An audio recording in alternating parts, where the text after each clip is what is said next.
mínimo 50% da vegetação. Significa que ele vai poder cortar, suprimir outros 50%, né? Não é isso?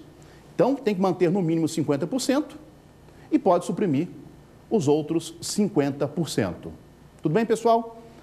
Agora, se o perímetro urbano é depois da vigência da lei, depois de 22 de dezembro de 2006, o novo perímetro urbano é vedado o corte e a supressão em vegetação secundária em estágio avançado do bioma Mata Atlântica. Vamos para a vegetação secundária em estágio médio. Em estágio médio, mesma coisa, até a vigência da lei e depois da vigência da lei. Até a vigência da lei, pode haver o corte? Sim, pode haver o corte.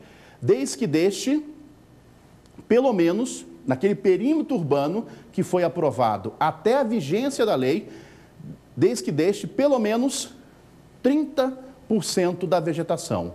Significa que ele tem que manter 30% e pode ser autorizado o corte, a supressão de 70%, ou então de 65%, de 60%. Veja bem, perímetro urbano, que já existia no momento aí da vigência da lei, pode cortar em vegetação secundária em estágio médio? Sim, pode, desde que mantenha quanto? 30%. Agora, se o perímetro urbano foi aprovado depois da vigência da lei, em vegetação secundária em estágio médio, em área urbana, tem que manter no mínimo 50% da área. 50% tem que ficar intocado. E pode ser autorizado o quê? Os demais. Ok, pessoal? E para ir encerrando já. E vegetação secundária em estágio inicial? Tem uma liberdade maior de acordo com aquilo que for decidido pelo órgão ambiental competente.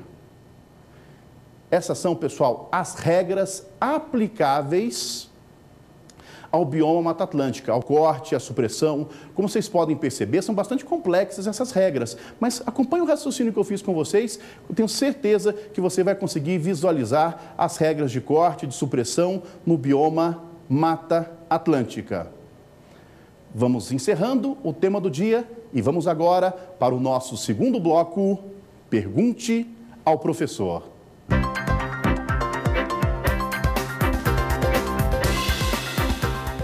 Olá, pessoal. Vamos começar agora o nosso segundo bloco, Pergunte ao Professor. É neste momento que respondemos às dúvidas, às perguntas enviadas pelos candidatos de todo o Brasil.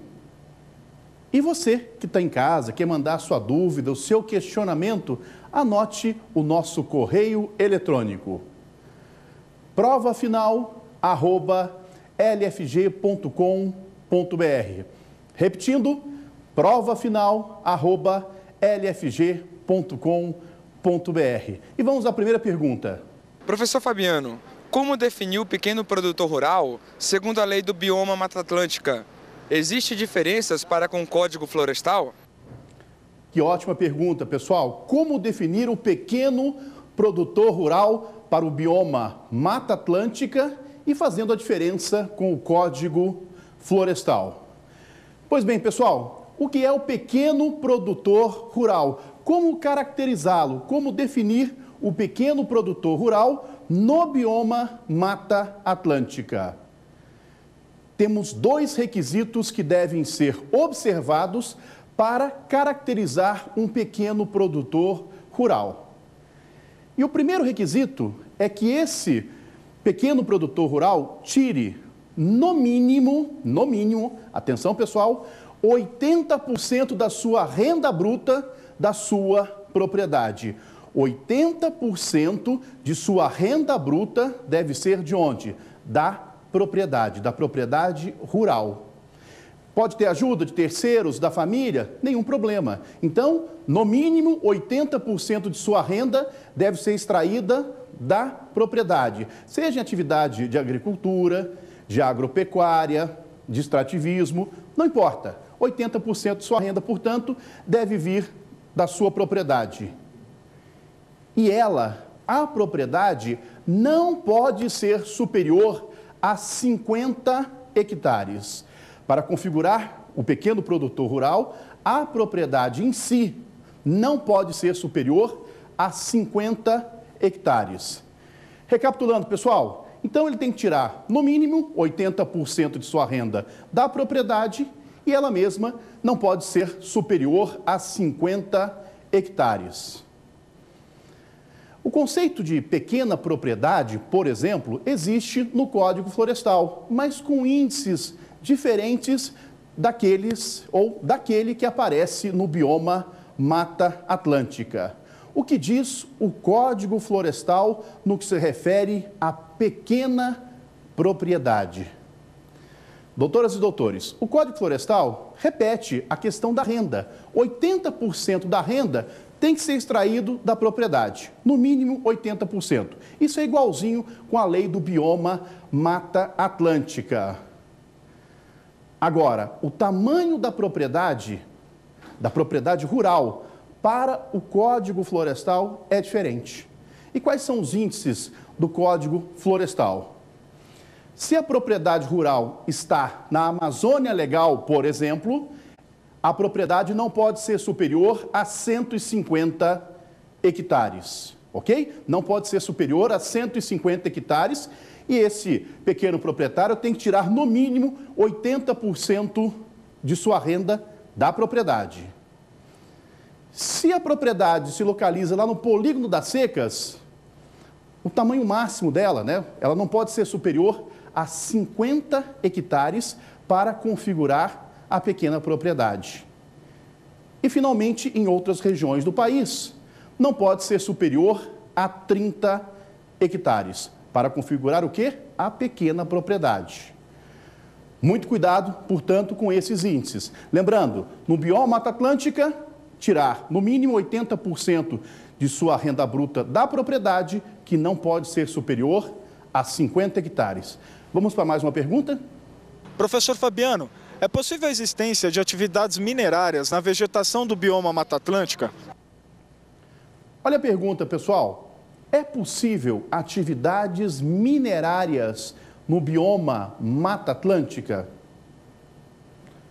A resposta é afirmativa, mas veja bem como vamos construir a nossa resposta afirmativa. É possível sim, desde que seja em vegetação secundária em estágio avançado de regeneração ou em vegetação secundária em estágio médio de regeneração. Tem que ficar isso bem claro.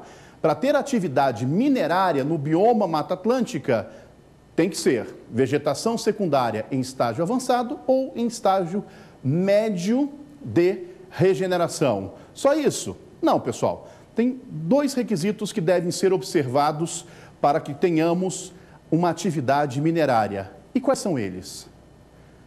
Primeiro, deve se submeter ao licenciamento ambiental. E, claro, como causa significativa degradação do meio ambiente, será necessário que este empreendedor confeccione o estudo prévio de impacto ambiental, conhecido pela sigla EPIA-RIMA, ou, como alguns preferem, EIA-RIMA. Tanto faz. Então, primeiro requisito, pessoal, tem que ter licenciamento ambiental. E nesse licenciamento ambiental se faz necessário a confecção do estudo prévio de impacto ambiental. O segundo requisito é que tem uma medida compensatória.